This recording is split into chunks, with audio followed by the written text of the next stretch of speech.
Fala Visconde, tudo bem com vocês? Bom, estamos aqui de volta para mais um episódio do nosso podcast e temos aqui uma nova adição à nossa equipe de apresentadores. Oi, gente, meu nome é Oedia Rufino, sou da mesma sala que Gabriel, primeiro A, e é uma honra para mim estar finalmente aqui apresentando e falando um pouquinho com vocês. Bom, pessoal, depois de conhecermos um pouco sobre as biomoléculas, de falar com um pessoal que também é portadora da doença de diabetes, a gente vai estudar agora como é que funciona, como é que a gente consegue aplicar esse assunto no mundo acadêmico, nas universidades, faculdades, escolas e etc. Dessa forma, contaremos com a participação e a colaboração da Universidade Federal da Paraíba, UFPB, e em especial a professora e pesquisadora doutora Darlene, que é farmacêutica em bioquímica, doutora em ciências com ênfase em bioquímica e docente na UFPB. Olá, professora! Oi, boa tarde, é um prazer estar aqui com vocês. Igualmente. Então, professora, nós estudamos que os ácidos nucleicos, como o DNA, são responsáveis por carregar os genes, segmentos cromossômicos que codificam uma cadeia polipeptídica funcional, ou uma molécula de RNA. Sendo assim, gostaríamos que a senhora esclarecesse se, afinal, a diabetes é ou não uma doença hereditária. A diabetes é também uma doença hereditária. Ela tem um componente hereditário, e de onde a gente sabe isso? A repetição que ocorre a nível familiar. Em geral, o que ocorre a nível familiar vai ter duas origens. Ou está muito relacionado a genes, o que acontece na maioria dos casos, ou está muito relacionado a hábitos que aquele grupo de pessoas compartilha. No caso do diabetes, as duas coisas são importantes. Hábitos, estilo de vida, que a gente chama, e também o componente genético. Então, a gente não deve se assustar com o fato de que pelo menos 80% dos diabéticos vão ter pelo menos algum parente que também tenha a doença. Bom, a estatística é mais ou menos chega a ser assustadora, sabe? Se você tem um pai ou mãe diabético, sua chance é 40%. Se você tem pai e mãe diabéticos, sua chance é 80% de ter diabetes. Mas eu vou ter diabetes obrigatoriamente? Não. Você pode buscar evitar buscando um melhor estilo de vida. Porque uma coisa não anula a outra, tá? Se você tem uma forte genética, mas você busca um estilo de vida que desfavorece o diabetes, você pode equilibrar. E dessa forma, evitar ou, na pior das hipóteses, adiar o início de diabetes. certo, professora. Bom, especificamente sobre a retinopatia diabética, que no caso é a cegueira causada pelo diabetes, quais seriam os fatores que influenciam o risco de desenvolvimento de progressão dessa complicação? E de que forma os carboidratos estão relacionados com a retinopatia? Totalmente. Vamos lembrar o que é o carboidrato a nível de dieta, a nível daquilo que a gente come, né? A gente pode dividir o que a gente come em 3 grupos de macronutrientes: os carboidratos, os lipídios e as proteínas. Os carboidratos são a parte açúcar da dieta, a parte gorda, a parte mais percentualmente mais relevante da dieta, é o que a gente mais come, né? Então é o arroz, é o macarrão, é o pão, é a macaxeira, é o inhame, tudo isso é carboidrato. Mas também carboidrato é doce, né? As sobremesas, os chocolates, os sorvetes, tudo isso entra para o grupo de carboidratos. Como é que carboidrato tem a ver com retinopatia diabética e quais são os fatores de risco para a retinopatia diabética? Eu vou começar pela resposta a essa pergunta, tá? Quais os fatores de risco para a retinopatia diabética? Primeiro, o paciente tem que ser diabético. O principal fator de risco é o tempo de diabetes. Porque o que é diabetes? É uma doença que se caracteriza por altos níveis de açúcar no sangue persistentes, certo? Então, se esses níveis de açúcar são altos persistentes. Se o indivíduo não trata o diabetes, não faz atividade física, não controla a dieta, não toma os medicamentos adequados que precisa tomar para controlar esse açúcar no sangue, esse açúcar está sempre alto, certo? Nada baixa, ou raramente baixa. E o fato de estar sempre alto acaba lesionando locais do corpo aonde esse açúcar não precisa de sinalização pela insulina para entrar. Que locais são esses?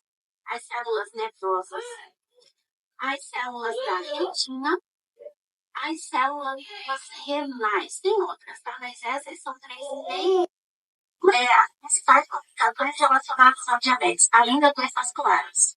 A retinopatia diabética, que é no olho, as neuropatias, que são nos nervos, e a nefropatia diabética, que é nos rins. Justamente os lugares onde a glucose não precisa como que de entrar. Se ela está alta, ela entra em maior quantidade. Quando ela entra em maior quantidade, ela é metabolizada de maneira a gerar produtos tóxicos. Produtos que acabam impactando na função que essa célula desempenha. Então, nos indivíduos que são mais predispostos, isso vai levar à retinopatia. Em outros, vai levar à nefropatia e assim por diante.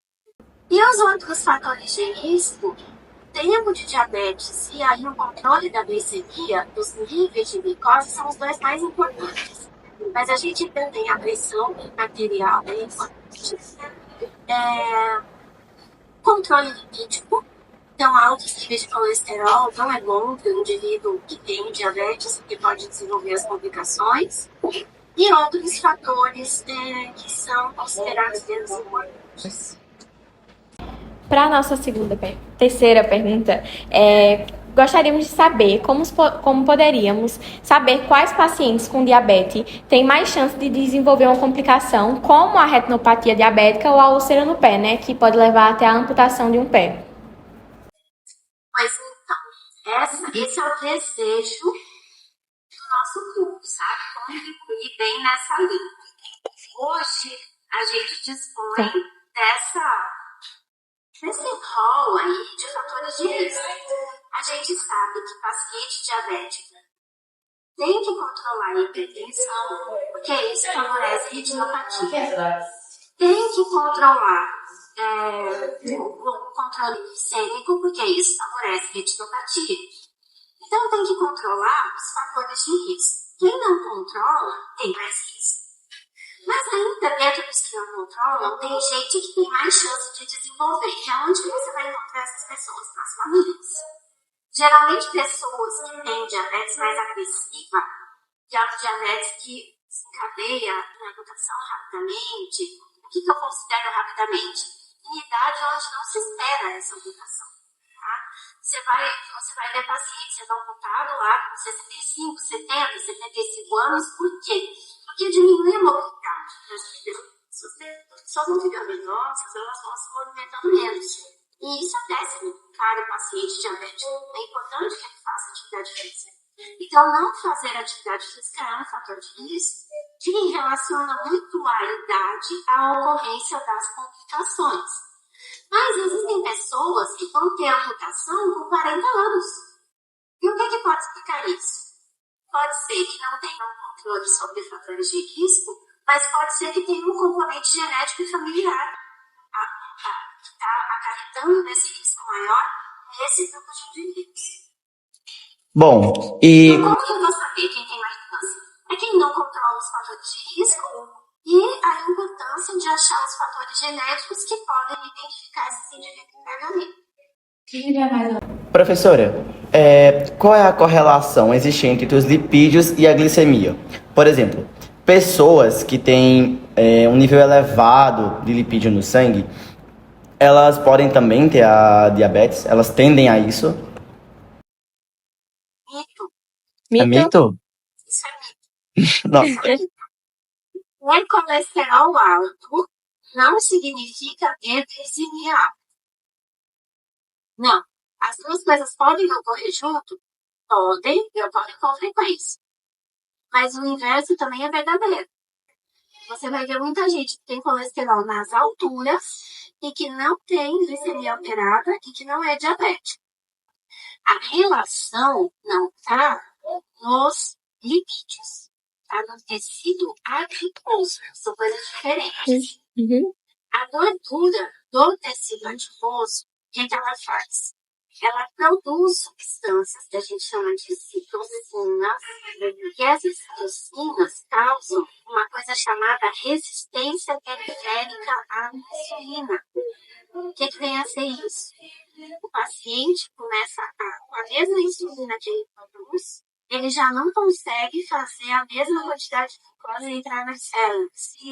E acaba tendo que começar a produzir mais insulina para conseguir jogar a glicose para dentro da célula. O nome disso é resistência periférica à insulina.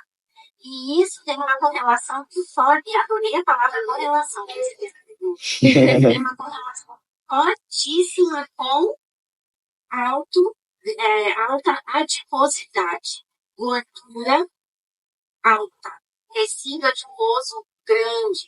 Aí isso é o que favorece a resistência periférica à insulina. Professora, e como é que a gente consegue diferenciar, a partir dos sintomas, a glicemia e o colesterol alto? Nenhum dos dois, no primeiro momento, tem sintoma. Colesterol alto não tem sintoma, não.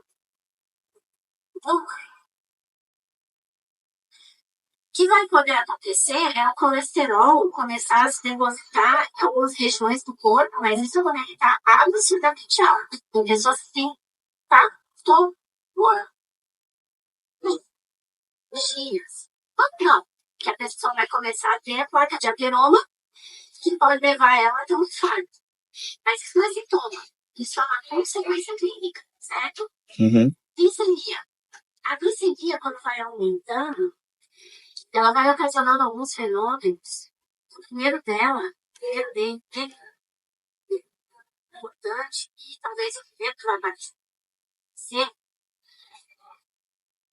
é que quanto mais glicemia a gente tem no sangue, mais a gente tem muita glicose no sangue, elimina na urina também. A urina da pontaria, que a glicose, ela vai ter a energia. Mas se a gente tem a gente pega o açúcar, põe no café e o açúcar desaparece. Ela é só ordenada. Então, se tá indo glicose pra urina, tá indo o que junto? Água. Então, qual é o primeiro sinal de muitos diabéticos? Urinar muito. Entendeu? Sim, sim. Então, aumenta a glicemia, aumenta a quantidade de urina, inclusive de noite. Aquela pessoa que nunca levantava de noite para fazer xixi, começa a levantar toda noite para fazer xixi.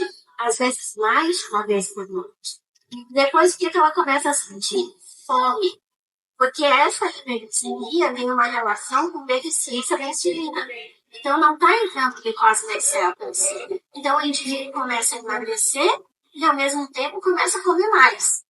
Essa tríade, poliúria, polifagia, que é muita fome, e emagrecimento, é uma tríade bem característica para isso de diabetes. Bom, como a senhora já deve ter conhecimento, a gente está num projeto com Dani, né, sobre a diabetes, e a gente estudou os hormônios proteicos, insulina e glucagon, que estão relacionados com a glicemia, ou seja, os níveis de glicose no sangue ao longo das refeições. Então, como convivemos com pessoas com diabetes, o que devemos fazer, né, quando houver algum caso de hiperglicemia ou de hipoglicemia? Olha, nos casos de hipoglicemia, esse paciente ele já vai estar orientado, o médico, o que fazer nos casos de hipoglicemia, que é basicamente todo diabético tem lá o seu potinho de bala, tá? Uma coisinha doce, para ele reverter aquele sintoma. Ele vai reconhecer, esses sintomas variam muito. Cada diabético vai reconhecer esses sintomas. A hipoglicemia, né, que acontece em decorrência talvez de uma dose de insulina que ele tomou no horário inadequado ou errou na dose e causou a hipoglicemia, ela é rápida de reverter, ela é mais benigna, geralmente não vai precisar nem de atendimento médico. Mas as hiperglicemias, elas precisam ser investigadas. Então, não é uma coisa para se resolver em casa, porque muitas vezes ela pode estar associada no diabetes a uma questão de inflamação, de alguma infecção que esse paciente tenha, não sabe. Em idosas diabéticos e diabéticas é muito comum aí os picos hiperglicêmicos serem ocasionados por infecção urinária, que é extremamente comum em idosos, em idosas, né, principalmente por conta das questões anatômicas, né, a contaminação fecal ela é muito facilitada nas mulheres, e nas idosas a recorrência da infecção urinária é muito grande. E se a mulher ela tem uma infecção urinária, uma diabética, facilmente desregula esse Bom, nas nossas pesquisas a gente verificou um índice muito alto de pessoas diabéticas no Brasil e na nossa região. Os números desses casos, essas projeções para o futuro, eles são gigantes, são alarmantes, tá? É uma coisa terrível. E a gente gostaria que a senhora comentasse sobre o diabetes e se ele pode ser considerado um problema grande hoje, como uma epidemia mundial. Assim, na visão da senhora, quais são os principais fatores que influenciam o aumento de casos e o que a gente poderia fazer para tentar reverter ou pelo menos amenizar essa situação?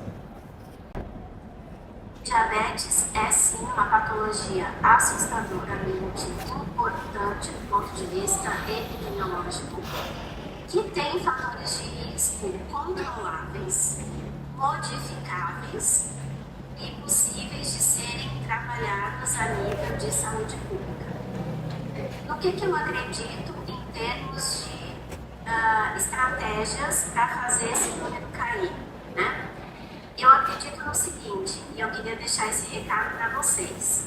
Talvez a minha contribuição seja uma gota no oceano, mas o que seria do oceano sem a minha gota, né? O que a gente está fazendo aqui é a estratégia na qual eu mais acredito, que é a educação em saúde. Eu acredito muito mais no que a gente está fazendo aqui do que nos projetos financiados que tem dentro do meu laboratório para buscar fator de risco. Porque se o diabetes ficar ensimesmado dentro da academia, ficar restrito a paper que só vai ser lido por pesquisador, e a gente não levar isso para dentro da casa das pessoas, para dentro das escolas, porque vocês são potenciais disseminadores nas famílias de vocês, pode ser até que o marcador que eu estou investigando lá no meu laboratório, sim, resulte um marcador eficiente, mas o que a gente está fazendo aqui é eficiente de uma maneira mais direta, de uma maneira mais rápida, de uma maneira mais, num primeiro momento, eficaz. Porque vocês vão sair daqui com a informação e vão levar para casa hoje. E é importante que vocês estudem, vocês certamente fizeram isso com a Ana, né? Estudar o que é que leva um indivíduo que tem risco a desenvolver diabetes. E o que é que eu posso fazer para controlar esses riscos? Hipertensão. Para quem tem diabetes é perigosa? É muito perigosa.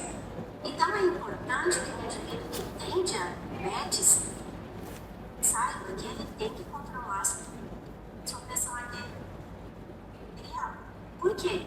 Alguém está no risco elevado de acidentes vasculares, cerebrais, né, os famosos derrames, os infartos, que são, e o paciente ele precisa ser alertado quanto a isso, né? Porque todo mundo conhece alguém. Bom, eu queria só acrescentar na fala da senhora que o nosso podcast foi criado justamente com essa função, né, de falar com outros adolescentes, de explicar sobre esse trabalho, de contar um pouco sobre esse projeto e mostrar o que é que a gente pode fazer para não acontecer com a gente, né, com as pessoas ao nosso redor. Então, a gente sabe o poder que a mídia tem, o poder que a propagação de uma notícia tem, e esse é o nosso maior. Nossa maior preocupação. É. E é porque essa é uma das nossas premissas aqui do nosso grupo. Temos aqui um grupo de ciências na escola, o Clube Visconde, em que a premissa é o aluno ensina ao aluno. Onde você aprende e ensina enquanto você aprende e ensina. É porque nós sabemos que adolescentes costumam falar mais com adolescentes e se entender mais com adolescentes. Então é melhor e mais fácil ter um diálogo educacional, vamos dizer assim. E a gente gostaria de saber e conhecer as pesquisas desenvolvidas aí na universidade e nos laboratórios, que inclusive Daniela sempre fala que são incríveis, cheios de coisas muito interessantes. E somos todos loucos para conhecer toda a equipe do Visconde. E nós sabemos da importância e relevância da ciência, né? Então, quais seriam as contribuições e descobertas feitas aí na universidade, principalmente sobre o nosso projeto, né? A diabetes, sobre as biomoléculas. Olha, eu vou conversar com vocês assim acerca do que acontece lá no LEMAC, que é o Laboratório de Estudos Moleculares Aplicados à Física, que é onde eu trabalho. Mas eu quero deixar claro que não sou só eu que trabalho com diabetes na UFPB. Tem outros docentes que trabalham com diabetes, mas aí eu não tenho tanto know-how para falar a respeito do que é desenvolvido nos ambientes deles, né? E assim, vai ser um prazer recebê-los se algum dia vocês quiserem visitar a universidade, grupos pequenos de vocês, e meus alunos, eles certamente também vão ter prazer de mostrar os seus trabalhos. O que é um projeto que atualmente a gente tem em desenvolvimento faz? A gente trabalha só com pacientes diabéticos. E esses pacientes diabéticos são algumas centenas, que a gente já tem catalogado, já tem material analisado deles. A gente separa em dois grupos. O grupo que complica, que tem retinopatia, e o grupo que não tem retinopatia. Porque a pesquisa científica, esse tipo que a gente está fazendo, ela se chama transversal. Eu dou um corte no tempo, então eu estou pegando o grupo A com todas as características que ele tem, que é ser diabético e não ter retinopatia, com o grupo B, que tem características diferentes do grupo A. Quais são as características do grupo B? Eles são diabéticos tipo 2, têm retinopatia em algum grau. No começo do ano... Pode perguntar? No que eu queria só comentar aqui que no começo do ano, a professora Dani, nas aulas de biologia, ela foi explicar pra gente como é que funciona um pouco da iniciação científica, como é que funciona uma pesquisa científica. E para quem não entende essa questão, o grupo A e o grupo B, eles fazem parte da fase de testes de uma pesquisa. É o grupo teste e o grupo controle. Porque nós sabemos que para as pesquisas científicas o ideal é ter experimentações e desenvolvimentos para saber se realmente aquilo é comprovado. Só que no nosso caso, a gente não chama de teste e controle. Porque o teste e controle é quando eu estou testando uma coisa num grupo e não estou no outro. No caso das pesquisas transversais, eu prefiro dar o nome de A e B, embora você não está errado, o grupo que tem diabetes e não tem retinopatia, a gente poderia dizer que é o grupo controle. Porque ele não está afetado pela condição química que eu estou estudando. Certo? E daí o que a gente faz, gente, lá no laboratório? Compara tudo e mais um pouco. Compara tempo de diabetes. Compara o que esse pessoal come, o que esse pessoal come, do que esse pessoal prefere se alimentar, do que esse pessoal prefere se alimentar. Quais são os marcadores genéticos que eu tenho aqui, que eu não tenho aqui? Quais são os que eu tenho aqui, que eu não tenho aqui? Quais são os marcadores sanguíneos? Será que eu tenho colesterol alto só aqui, mas não tenho aqui? Será que o colesterol é importante para disciplinar esses grupos? Então, o que a gente vai encontrando? A gente vai encontrando diferenças que nos permitem associar na população que a gente estuda que tenham relação com o desenvolvimento da retinopatia. No caso, são apenas dois grupos de análise. São apenas dois grupos de análise. Em algumas situações, podem ter mais grupos, porque, por exemplo, eu posso pegar de dentro do grupo de retinopatia quem tem a mutação também. Que no caso do nosso projeto, a gente só tem 21 pacientes amputados. Então, não são tantos assim. Portanto, os dados que a gente tem com a mutação, embora sejam dados interessantes, não são dados assim profundamente robustos. Porque a gente precisa elevar esse número experimental. Nós estamos trabalhando nisso agora.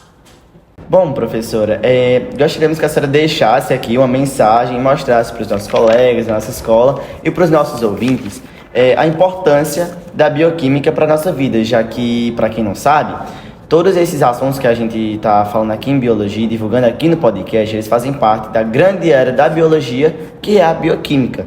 É uma área difícil e muito temida pelos estudantes, mas como a senhora enxerga a relevância desses conhecimentos, a gente queria saber qual é a visão da senhora a partir disso, como é que a relevância dele impactaria na nossa vida de estudantil e os nossos futuros acadêmicos.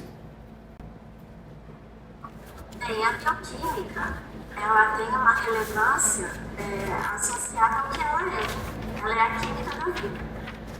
Então, basta você olhar em volta, basta você se olhar no espelho e você vai estar vendo a bioquímica. Bioquímica é o quê?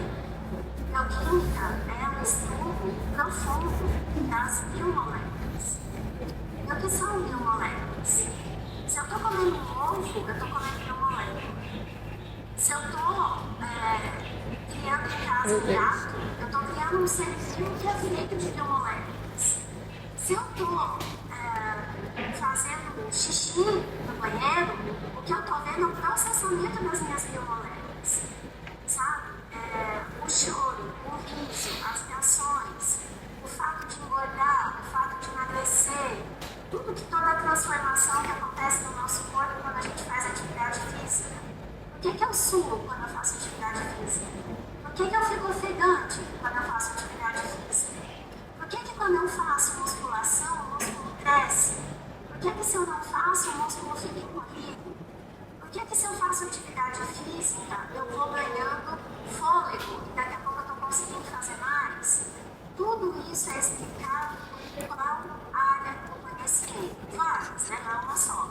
Mas a bioquímica está em todas elas. Associada, quando a gente fala de corpo humano, de organismo humano e de fenômenos biológicos, ela está de mãozinha dada com a anatomia, com a biologia celular e com a biologia molecular.